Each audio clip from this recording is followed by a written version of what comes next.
So, welcome to the type-along version of this. On the left, we will do these things for an array, and on the right, we will do them for an array list. What we're going to do is we're going to create the list, display the first and the last value in the list, get a random value from the list, and then loop over the list and add all the things together. So this should be pretty basic.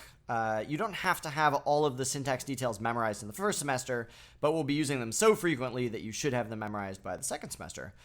The intention here is for you to type along with me. So if you would like to have two side-by-side panes, you're welcome to. I just have two different classes, and then I right-clicked on the tab, and I said split right. Or you could just do them one at a time with me. Let's do this whole thing for an array first, and then for an array list. It's probably a good idea to have this page either printed out or on your phone that you can use as a reference to look up the syntax details. All right, so let's create a list. This is the array side, so I'll have the data type for the array, and then bracket means that it's going to be an array of ints. I'm going to call mine nums, and then you have to use the keyword new, and then the data type again, followed by the length of the list. So this is going to create a length 10 integer array. To display the first value, let's do sout tab. And then, let's fill it with random numbers. Well, let's not fill it with random numbers. Let's print out the first and last values. And then we'll come back and fill it with random numbers. So the way I access the first element is using the square brackets, and then the index I want to access. So we're always starting with index 0. So here I've got the name of my array, nums, followed by index 0 in the square brackets. The way I would access the last element is it's the number of items minus 1. Well, if you know what the length of your list is, why do I keep doing that? If you know what the length of your list is, I have a length 10, then the last value would be 9. Let's just display that much, actually. Okay, you see when I ran it, I displayed 0 and 0, because when you first create the array, because it's integers always initialize with a default value of 0.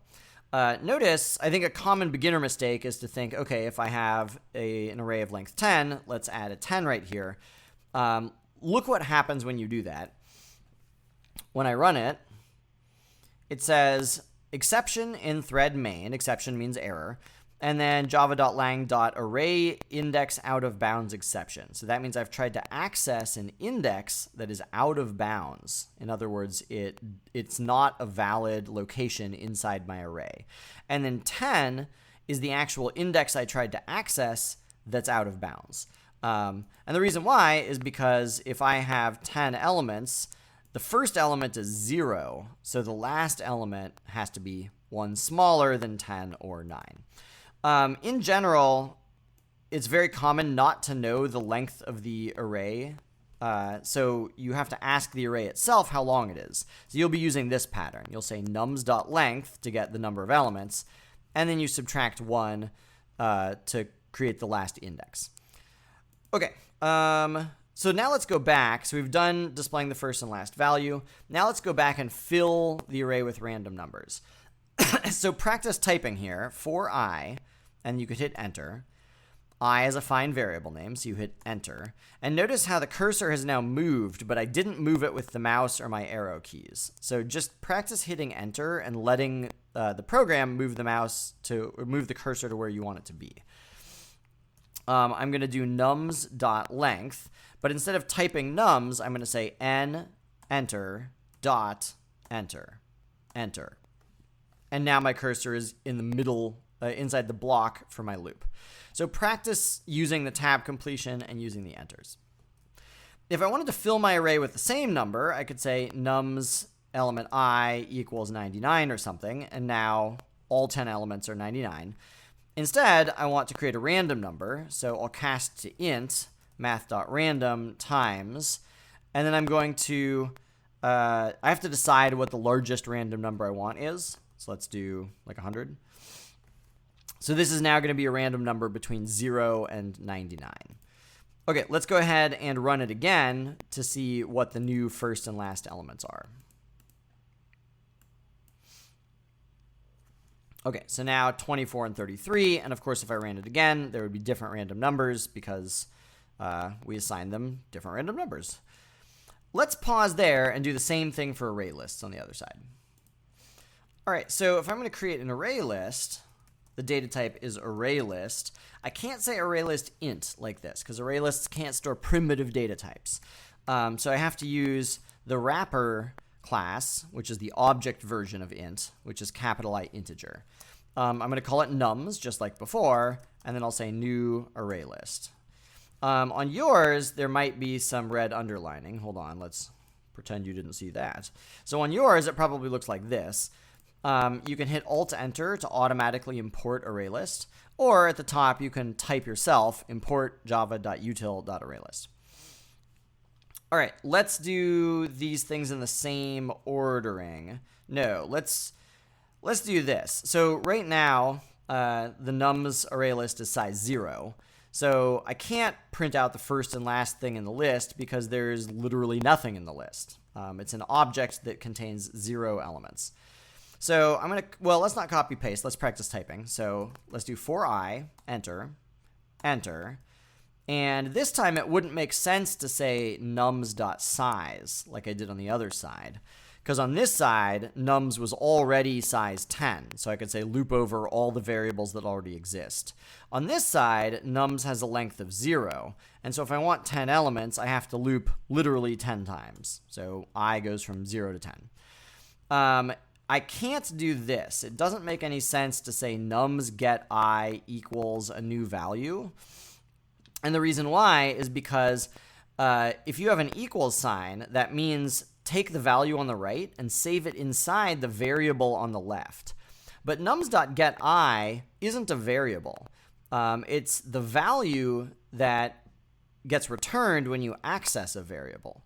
So you can't save the number 99 into another number. You could say on this side, you could save the number 99 inside a variable, because here nums bracket I actually lets you look at a variable. On this side, it's a value, not a variable.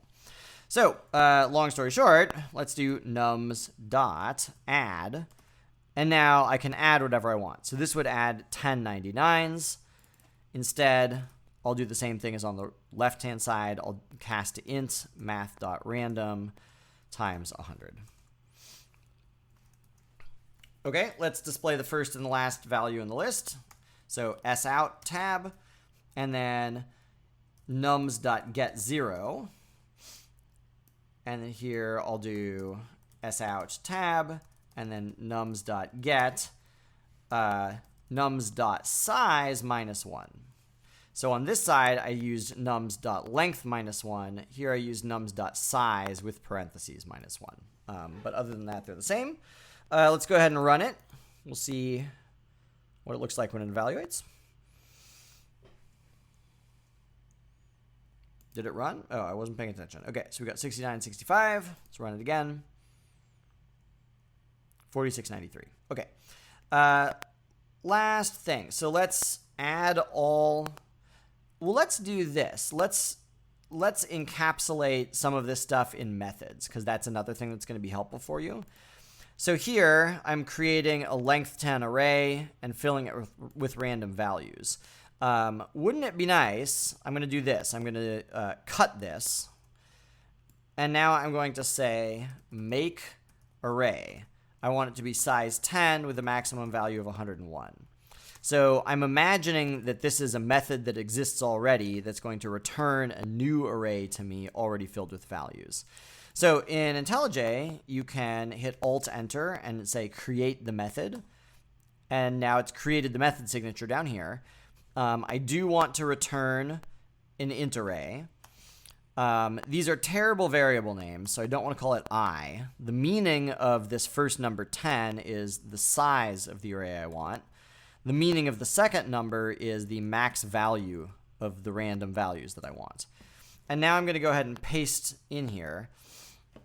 The problem is, before, when I was looping over the nums array, I'd already created a nums array.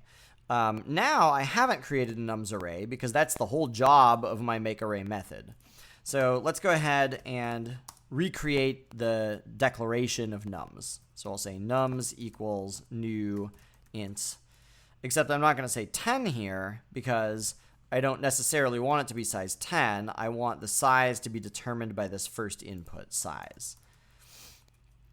Okay, so now I've created a new array with that many elements, and I'm going to loop over all the elements, fill them with random numbers, except instead of having my maximum value be 100, I will use whatever the input was. And so now if I want to change this to be 1,000 or whatever, I could. And then the last thing I need to do is actually return nums. Okay. So all I did was I took my code and I encapsulated making an array inside its own method. The reason this is convenient is because if I wanted to make like a whole bunch of different test arrays, now I can do it very quickly. I could say, let's make an array whose size is 505 with random values between 0 and 9. Now let's make another test array that's going to be length 1,000 with random values between 0 and 1,000. So if I hadn't have made this method, I'd be copying and pasting code, and this would all be really long, and it would be sort of hard to visually tell what was happening. Because I did make a method, it's very easy to tell what's happening. Oh, I'm making 3 arrays. They have different sizes. They have different max values. So a thing that you're going to be doing a lot this year is using your own methods to make your code kind of easier to read and easier to think about. Okay, let's do the same thing on this side. So on this side, I want to encapsulate the same process. I'll call it make list 10 and 100. Let's do alt enter, create the method. The return type is an array list of integer. Here I'll rename these parameters to size and max value. Again, I'm not using the arrow keys or the mouse here. I was just using enter. So you might, let's go back a little bit. So I'm only using the arrow keys. Alt enter, enter, enter. I like that, so I'll hit enter. I don't like that, so I'm just going to start typing. Size. Now I hit enter. I like that, so I hit enter. I don't like that, so I'll call it max value. I'm just typing. I didn't use the arrow keys, didn't use the mouse, and then I hit enter. So if you practice this, it will really make your programming a lot faster. Okay, I'm going to paste the code that I'd cut. I have to redeclare my variable. So ArrayList integer nums equals new ArrayList. I want to change 10 to size. I want to change 100 to max value. And then I'll return nums. So that's the same version, but now with an array list. Okay, let's do adding all the things in the list together. So we'll do the code for this first, and then we'll make a method for it. And then that'll be the end. Okay, I want to add all the things in the list together. So let's start by looping over the list. For I is a great name, nums.length. Okay, so if I'm going to add all the things together, I'll need a sum variable. I guess we can keep it as an int. So we'll do int sum equals 0. And then inside, we want to say sum equals sum plus nums element I. So that takes each successive variable in the array, gets its value, adds it into sum. So I'm sort of adding the numbers one at a time. And then at the end, we could display what that sum is. Let's talk about ways to make it shorter. Instead of saying sum equals sum plus, we can say sum plus equals, which does the exact same thing. This literally means sum equals sum plus this new thing. So this means add this value into the existing sum. On this side, it's going to look virtually the same. Int sum equals 0, for I, enter.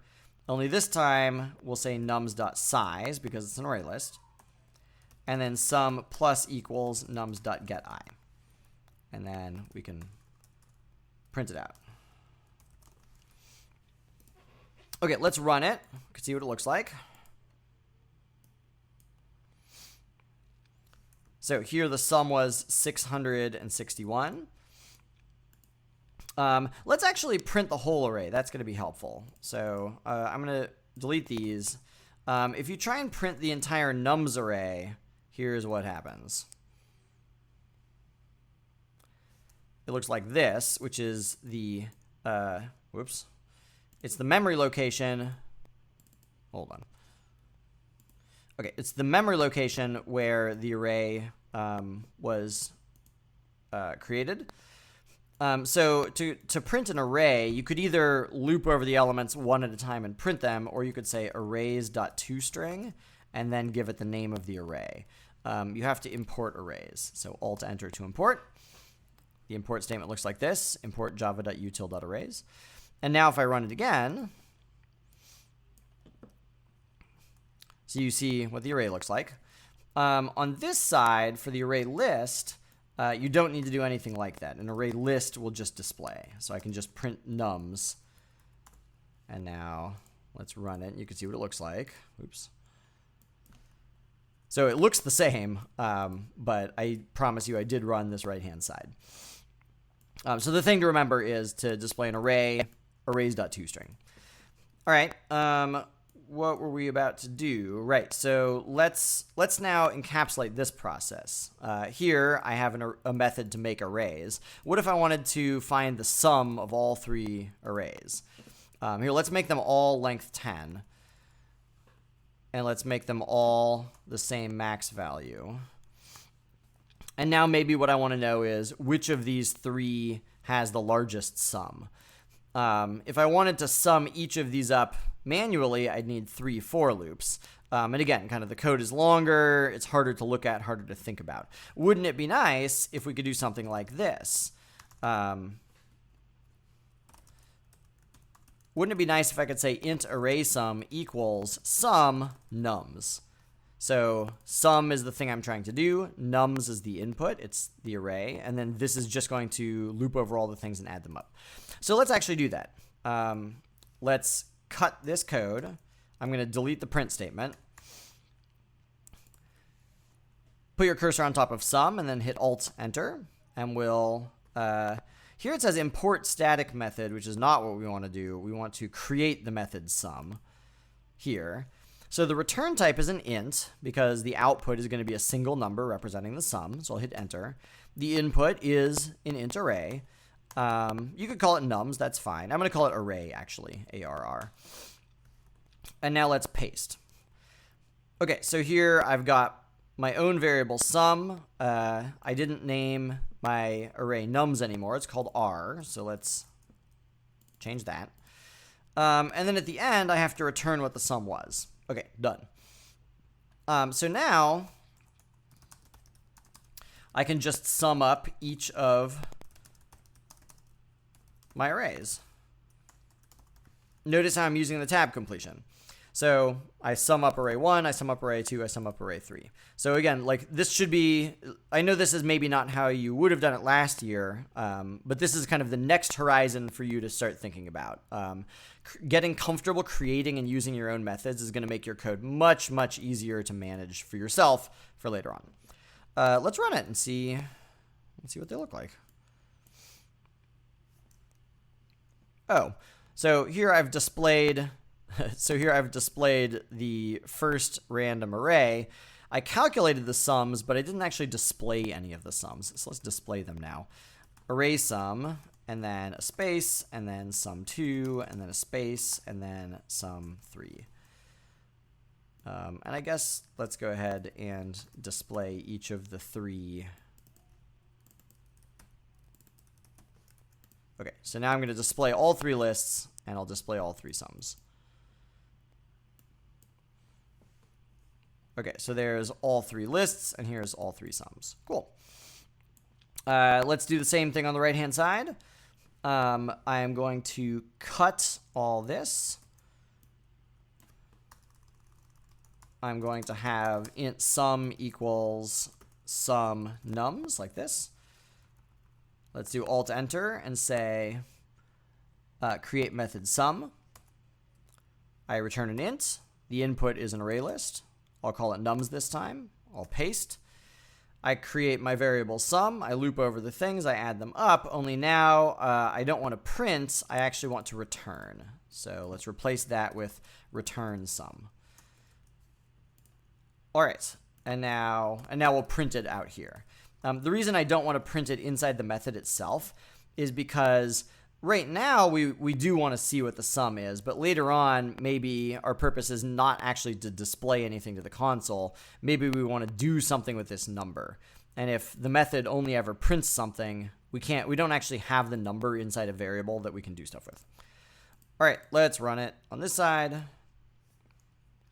Cool, the sum was 582. All right, I hope that this was helpful. Got a little code under your fingers. Give the problem set a try. Good luck, everybody.